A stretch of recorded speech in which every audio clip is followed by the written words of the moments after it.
اور یہ ایسی آیات ہیں کہ جو انسان صرف پرانی قوموں سے ہی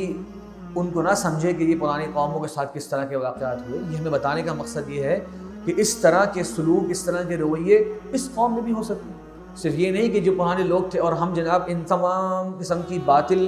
چالوں سے اور اس قسم کے حق سے اعراض کرنے سے ہم لوگ جناب محفوظ ہو سکتے ہیں ہمیشہ ہمیشہ کے لیے، ایسا معاملہ نہیں ہے۔ بلکہ ہم سوسائٹی میں دیکھتے ہیں کہ لوگ اس قسم کی باتیں بھی کرتے ہیں کہ بھائی ہم نے فلاں جگہ پر اپنی روٹین رکھی ہوئی ہے کہ وہاں جانا ہے اور وہاں دم درود کرنا ہے اور وہاں جا کر فلاں طور پہ نیاز کرنا ہے، اب ہمارے معاملات جو ہے وہ سنبھلے رہیں گے۔ ایک صاحب نے مجھ سے خود یہ بات ایک مرتبہ کہی، تو نماز کا وقت تھا، ہم کچھ بات کر رہے تھے کہ نماز کے لیے چلتے ہیں،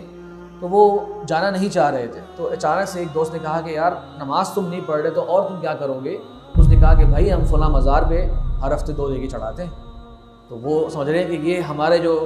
اس طرح کے ہم نے جو طور طریقے اپنا لیے ہیں یہ ہمارے لیے قیامت کے دن ہمیں بچانے کے لیے کافی ہے۔ بلکہ یہ باتیں کرتے بھی ہیں لوگ حضرات کہ جو ہمارے جو بڑے ہیں وہ پہلے جو ہے اپنے مریدوں کو جو ہے جنت میں لے کر جائیں گے، اس کے بعد خود جو ہے وہ بعد میں آئیں گے۔ فرمایا اللہ تعالیٰ نے جب ان پر عذاب آیا تو کہاں گئے ان کے مدد کرنے والے؟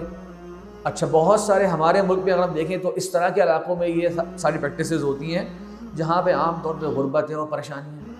اور ہم پھر دیکھتے ہیں کہ وہاں پر طرح طرح کے سیلاب اور طرح طرح کے زلزلے بھی وہاں پر آ جاتے ہیں، ہمارے سامنے ہیں،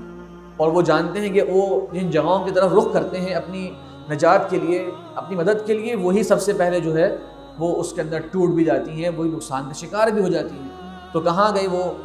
مدد کرنے والے؟